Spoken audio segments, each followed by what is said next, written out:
Once a preacher boy was told he couldn't preach it straight and strong. The 10 Commandments and perhaps the Golden Rule. No one wanted him to tell them what was right and what was wrong. So he asked an old-time preacher what to do. Just preach Jesus, born and crucified and risen from the dead. Just preach Jesus as he paid for sin with the precious blood he shed. Lord and Savior, King of kings, Son of God and Son of man. Just preach Jesus until Jesus comes again. Welcome to the all-new SGNP with your host, Daniel Britt, and Southern Gospel Music Association President and gospel music fan favorite, Arthur Rice. Sit back, relax, and get ready to laugh, cry, and have a little fun. If you like what you hear today, please leave that 5-star review, subscribe to wherever you download podcasts, and listen. For back episodes of SGNP with some of your favorite people, go to www.southerngospelnewspodcast.com. What's wrong with living right anyway? Not one thing. And you're listening to SGNP. Welcome to Southern Gospel News Podcast. I'm Daniel Britt with Arthur Rice. Arthur, it's good to be with you. And I got to tell you, and everybody listening, if you hear a train in the background, that would actually be pretty exciting for me because that'll tell the world where you are. It's actually not the first time that a train has been on this podcast. So yeah. No, it's great to be back and great to be with you, man. This is exciting. This is. Yeah. Well, the really cool connection that Arthur and I have in this place and time is that before the pandemic shut the world down, I was with you and the Kingdom Heirs in Lancaster, South Carolina, and that went down for the year 2020 as it was really in January, I think. So the year had just kicked off. Yep. I was with you guys, and then there was no more, at least for me. You know, the concert shut down, the world shut down. That was the last concert before the pandemic shut everything down for me. So I hold the Kingdom Heirs deep in my heart because that was the last live music I heard for a long time. Bless your heart. You guys recovered well, and Dollywood doing well? Yeah, doing great. It's amazing. The crowds have just been incredible. Well, actually, since we opened back up, it's been pretty amazing. So It's great to see, though. It's great to see. There it comes. I hear it coming down the track. Down the track. That's right. Hey, not far from you is where our guest is today, or is from, and his name is Scotty Inman. We're going to talk to him in a little bit, and you've probably known him a long time because I think most people in gospel music kind of watched Scotty grow up. I have. I've known him since he was just a little brat. And now he's just a bigger brat, but that's okay. He's a great young man. Man, I tell you, God is just using him, and it's amazing. And I love to see it. I just love to see it. That's cool. That's cool. Well, we're going to dive into that, what he's doing, not only with the group and still with his daddy, but also now on his own doing some solo stuff, which is going to be exciting. We'll talk about that. Hey, you can check out our Facebook page and see what's happening all around with Southern Gospel News Podcast on Facebook. You can go listen to some of those past episodes. Maybe you can make a note of every time you heard a train behind Arthur. It's southerngospelnewspodcast.com. That'd be a great trivia question. It would be. How many times was the train featured in our show? And by the way, you can listen to all the previous shows. You can binge listen, or you can just pace them however you want to, or go back and pick your favorites at southerngospelnewspodcast.com. So straight ahead, we'll have Scotty Inman here on Southern Gospel News Podcast. Stick with us. Hey, this is Darren, and I'm here for my buddy Mike Lindell and My Pillow. That's right, My Pillow. I got to tell you a little secret, and this is a true story. The other day I'm laying in the bed. I looked at Mary and I said, I'm going to get me some new pillows today. She said, what do you need with new pillows? You got them. I said, I got one that's decent. And I didn't know which one it was. I mean, I knew which one it was, and I pulled the cover off of it, and it was only My Pillow. The rest of them were these ones that we bought from TJ Maxx or Target or Walmart or somewhere that just had worn out their welcome. And you know what, guys? I feel like I needed new pillows. And she said, well, why don't you call My Pillow, because you like the one you got there, and tell them what you're looking for, and they'll help you out. You know what I called, and guess what? They helped me out. They asked me what size I was. They asked me how I slept. Did I sleep on my back or on my side or on my stomach? What felt right? Feathers or, blah, blah, blah, blah, blah, foam. They asked me all these questions. More questions than I ever dreamed about a pillow, and I got my new My Pillow in the mail, and I've slept right. You want that change in your life? It's real simple. 1-800-338-2330. 1-800-338-2330. Use the code word SGNP. That's right, the code word SGNP. And tell them you heard about this special offer. And when you use that code, you'll get a great discount from the folks at My Pillow. I use My Pillow. You should too. 1-800-338-2330. Use the code SGNP. My Pillow, the official pillow and sleep provider of Southern Gospel News Podcast. Southern Gospel News Podcast. Welcome back to the main highlight of today's show. We have a special guy on who's been around the block a time or two. He's grown up with this music. He has his own ideas, his own opinions, but we're going to find out how much of that has been influenced by gospel music, but other sources too. A dear friend of Arthur's, friend of mine, his name is Scotty Inman. Scotty, welcome to Southern Gospel News Podcast. Hey, this is awesome. Thanks for having me on. Buddy. And thank you, Arthur and Daniel. And honestly, I mean, Arthur knows totally that I've only become a bigger brat. So I really appreciate that. And that's somebody that really knows me very well. Yeah.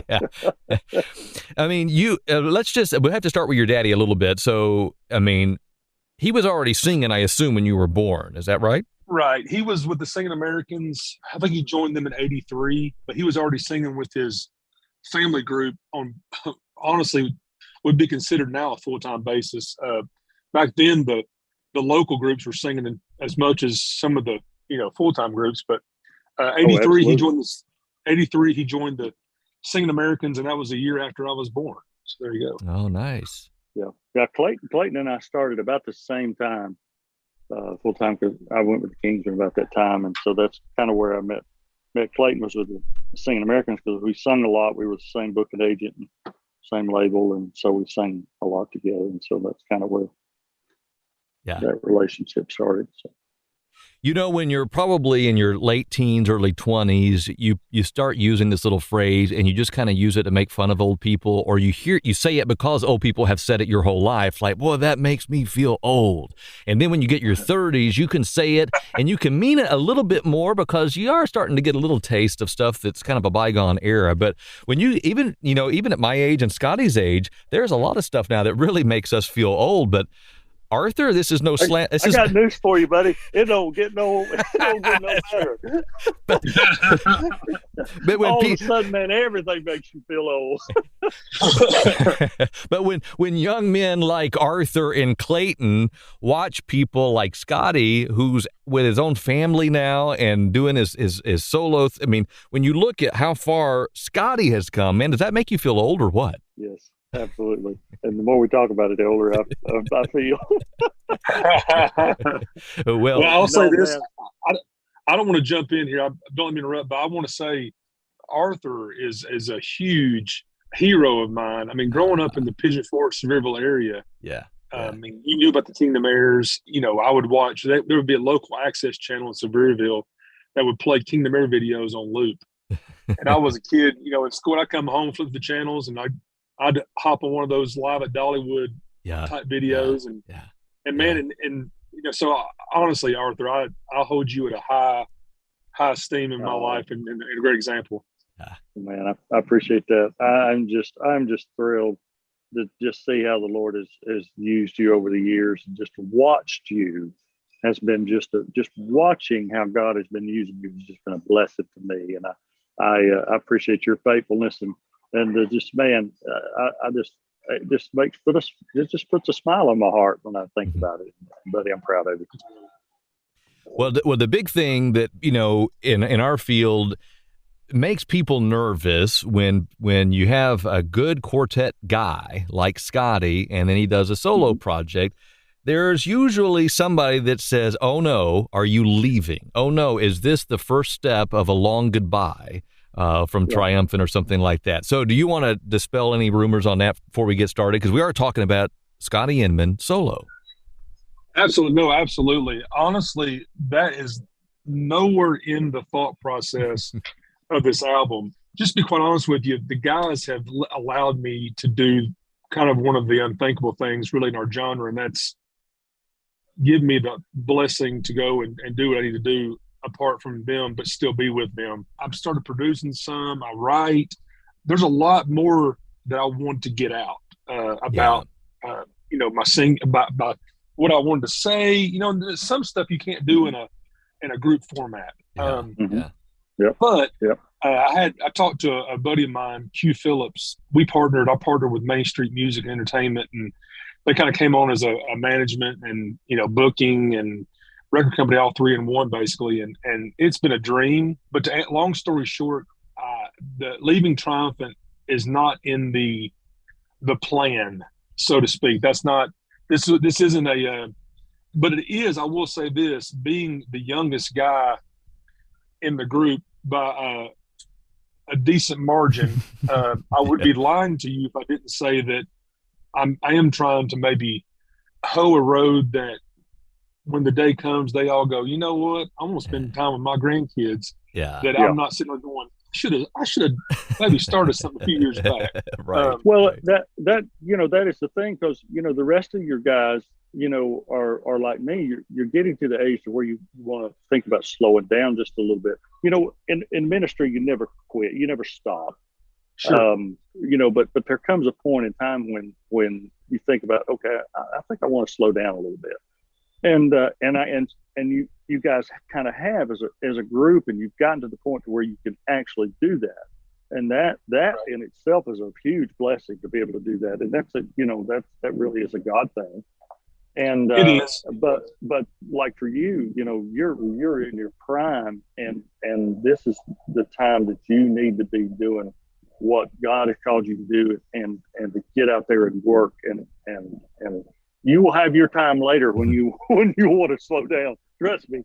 But right now, man, it's a time, and man, excited for you. Well, thank you, and I agree with everything you just said. And I'm just excited about what's happening. I really am. Again, I'm grateful that the guys are pushing me and saying, "Hey, you know what? If you go out here and do great things, that only lifts up the group as well." So you pull them right along with you.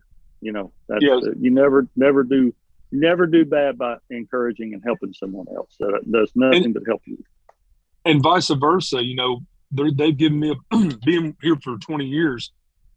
They've helped me establish a platform that I can go out and do this. So, it is a give take in this deal. So I'm really grateful. Yeah. The sound of the project, I've been trying to think how I could set this up and then see if you would agree or if you wanted to change what I said about this. But the sound of it, it very much complements gospel music, but it's obviously not the same exact sound as Triumphant. I mean, if you were going to produce a whole album that sounded like Triumphant songs, you might as well just do a Triumphant album. So this definitely has your fingerprints on it and gives it a nice, what would you call it, a country flair to the gospel? Well, yeah, my big thing is I definitely didn't want to make a Triumphant record solo. But the whole premise was I want to be myself, and myself is I love country music. Yeah. I love 90s country, and I love the 80s, 70s. I even love some of the now, of course. Yeah. But I was trying to find a way to go, hey, listen, we love the sounds. We love the melodies. But can we sing about Jesus, about life, about, and so that was the whole premise of it. I thought there was an audience that, hey, we love the concept. Maybe we can't listen in the car to some of the top 40 country stuff with our kids, but maybe I can make a record where it sounds the same, but the content is different. And so it's me in a nutshell. This album is exactly what I've wanted to make musically. Some of the bigger songs that I've had with Triumphant lean toward the country side of things, whether it be Thankful or Even Me, or even Chainbreakers got that rootsy vibe to it. So I basically did what I do with Triumphant, but I just kind of leaned into it a little more and turned up the volume, so to speak, on it. Yeah. I love songs, and you're a songwriter. I love songs that have this. I'm a sucker for the turn of a phrase, or some people say, "Oh, that's cute how they did that." I think it's cool. And the one on "Saved People," man, that's kind of a circle of life thing, spiritually speaking. Well, that came straight from a sermon. Obviously, I mean, it sounds like it's going to be somebody's sermon, Yeah. and it came from a sermon. Yeah. But hey, listen, we live in a day where people are on Facebook and they're just beating each other up verbally, and Christians fighting Christians, and everybody's just fighting. And man, the way to people's heart is by serving them. You know, I mean, this is not a new thing. I mean, we've had world changers, we've had mission trips, and we've had for years. And the way to soften somebody's heart is to meet them where they are, and just help them without telling them everything they're doing wrong. And then once you get to know them, and basically the song is saved people serve people, serve people get saved. So like you said, it's a circle, and it's a beautiful thing. Well, they want people that are real and people that are genuine, and that's your biggest witness is to be. It's not what you say, it's what you do, and how you lead your life is how you be the greatest witness. That you can be. I mean, there are people. I have people that come up to me and they say, I don't know you that well, but I've watched you, and I watch how you conduct yourself, and this is no pat on the back for me. This is just what Jesus puts inside of you to be able to be that person, because I am not that person. I can tell you, I know my heart, and my heart is wicked, but it's that love of Christ that is in us that is able to be the greatest witness to people. I agree. When you're talking about cultural changes, you're not just talking about the sound, but even just what we're looking at. And that kind of what you talked about, Scotty, is you wanted something that had a package of what maybe kids want to listen to today in the new country world, but some of that content is not what you'd want your little girl growing up repeating. And so you came up with this sound. But really, when you get to like a song like Home in the Dark, it talks about the cultural changes. I mean, and it's moving fast. I've always heard old people say, boy, it's not like the good old days, but it's like 5 years have passed and it's like the world has changed. In that song, in the end of the first and second verse, it is with the same line, we live in a long, slow fade. And I think you're right. I mean, I think that slow fade's not as slow as it once was. Yeah. But we are, I mean, whether we want to admit it or not, we're getting used to stuff. And stuff that would have just, shook a town 20 years ago is now like, oh, well, there it is again. The whole quote, nothing shocks me anymore, And we're children. It is. It's very sad. And we're children of the light. We're supposed to be children of the light. And so, but we're living in a dark world. So it's just that song's a reminder. Hey, listen, when did wrong become wrong and right become right? Like let's think about this, and let's try to do the best we can in our house to change it, because that's basically it's going to take one family at a time. Yeah. So speaking of family, Arthur and I know the answer, but you go ahead and tell us about your family and what that looks like. I mean, we're recording this in 2022, so raising a family today is a little bit different than even 3 years ago now with the pandemic. So tell me about your family life. Absolutely. I've been married to my beautiful wife, Casey, for 14 years. May the 10th, we actually just celebrated our 14th wedding anniversary. Wow. It's blowing by. Her heart. I know it's blowing by, man. Bless her heart for sure. I have a 9-year-old girl named Embry Caroline, whose son may remember had some issues when she was born, and but she is so healthy and so wonderful. And then I have a 6-year-old boy who is a bull in a china shop, and a lot of people say he's a little me, so I don't know what that means. But payback. That's payback. I know. Payback. He's my payback. But I tell you what, he is a ball. He's a baller. He's a basketball and baseball kind of standout at his little young age. So he's it's been a lot of fun watching him. But that's my family. We live in Kentucky now. I don't live near the group anymore. I live near Bowling Green, Kentucky, which is about an hour north of Nashville.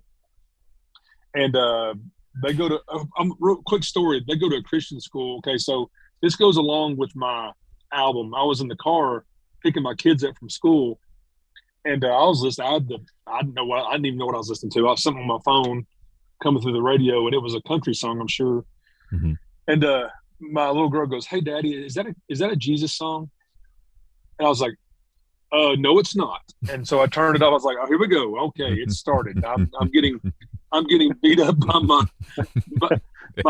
my 9-year-old girl is teaching me right and wrong here. So there you go. So why Kentucky? What was that a connection for your wife? Yeah, that's where she's from. Okay. We moved there 4 years ago. I just thought I thought I would never leave Pigeon Forge, Right. Sevierville, God's country. You know, I just Right. never thought I would do that. But he literally placed in my heart one day. Honestly, it was kind of a tense point in our marriage for a few years. You know, she was missing home, and I was like, well, no, we can't do that. Yeah. And then that kind of went away.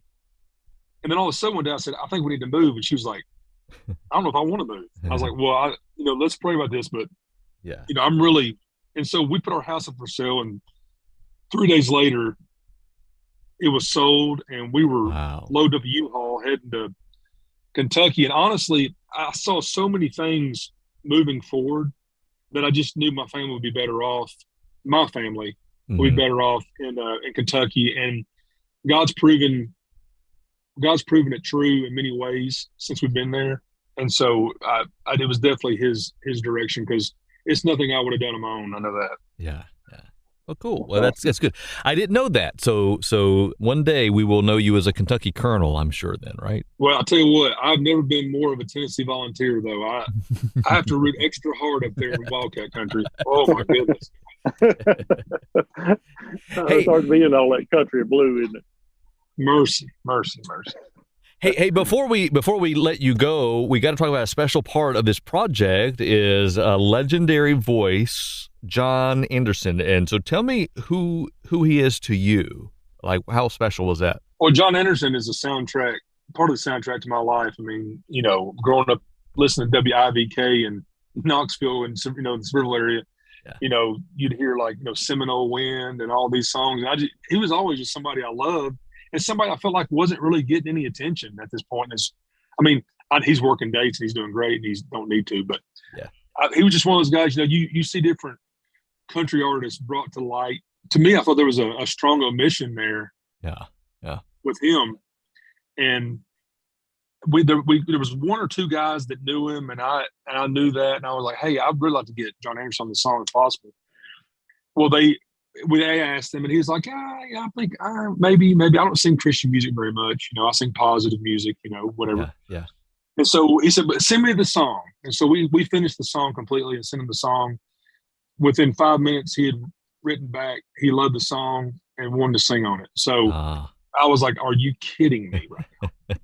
So, literally, I was like, are you kidding me, guys? I can't believe this.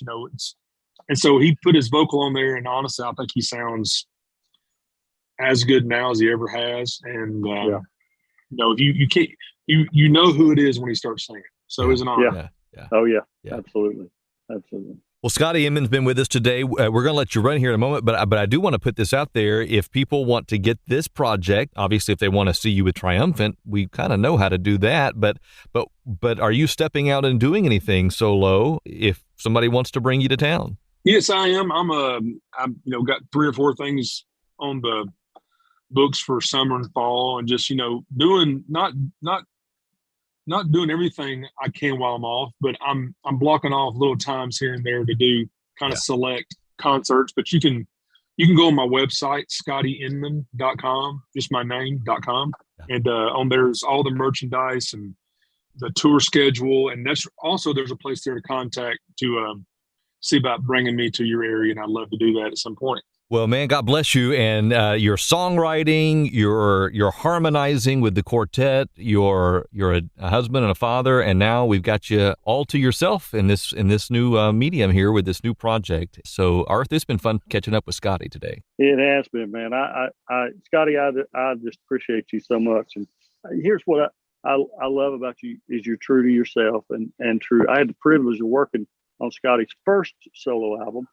and what a treat that was, and just to watch him but I just can't brag on you enough. I'm just really just so proud of you, and wish you all the best. Thank you. I was actually getting ready to say this before we got off the air, that while this may be my first national release project, my first solo album was done probably 15 years ago. The reason why it sounds like it does, which is great in my opinion, is because Arthur Rice mixed it, and it has his touch on it. But yeah, I was about to go there. You got ahead of me, but I was going there, I promise. But you were part of my solo thoughts even 15 years ago, and I really appreciate what you did, and you took the time and gave a lot of love and effort to it. I really appreciate it. Well, it's still one of my favorite things that I worked on, and even after all these years, I just love it and just enjoyed it so much. Hey, this is Darren Sutherland. I miss being with you guys, but we're in good hands with Daniel Britt and Arthur Rice on SGNP. You've been listening to Southern Gospel News Podcast, and by the way, Scotty Inman, Arthur, what a great guy, and you guys have a nice deep history, kind of a local neighbor history, but also watching him grow up. So that's been fun. Yeah, it really has. And even we really didn't talk about this, but I kind of followed Clayton here at the Kingdom Heirs, and then when Scotty was younger, he would come and fill in some for us. If we had somebody out, he would come and sing, and it was so cool to see that touch on him, even back then when he was just young and just a kid. Yeah. And he's a great kid. I'm just so thrilled for him. Do you think? I mean, we talked about it a little bit. I guess it's just natural human curiosity when a quartet guy steps out, or somebody with a group steps out and does something solo, people want to ask questions about that. Oh, what's going on here? I guess that's just natural though, right? It is. It is, especially for a quartet, because usually, quartet guys are quartet guys. Yeah. That is, for me, I hate, I've done some solo stuff. I don't like it. I don't enjoy it. It's just me standing out there and I just don't, it's fun to have that camaraderie of guys with you that are there with the same purpose and goal and that stuff. And you're right. When you see that, you always question that, but I think Scotty answered that great. It's something for him to continue to work at his age, and I love it. Yeah. I think hey, let's put worry aside. Don't worry about him. Let's just say, hey, it's twice as nice. We got more of Scotty than we ever had before. Absolutely. Well, it's been fun here with you, Arthur, and for Darren Sutherland. Man, it has been. Let me ask you, it's our big question: what's wrong with living right anyway? Not one thing. Born and crucified and risen from the dead. Just preach Jesus as he paid for sin with the precious blood he shed. Lord and Savior, King of Kings, Son of God and Son of Man. Just preach Jesus until Jesus comes again. Just preach Jesus until Jesus comes again.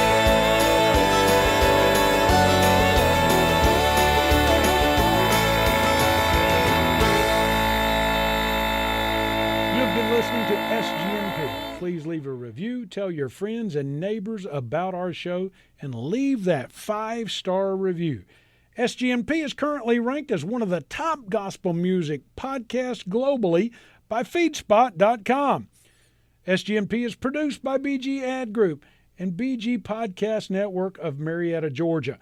For more information or production help on your podcast, call them at 770-874-3200.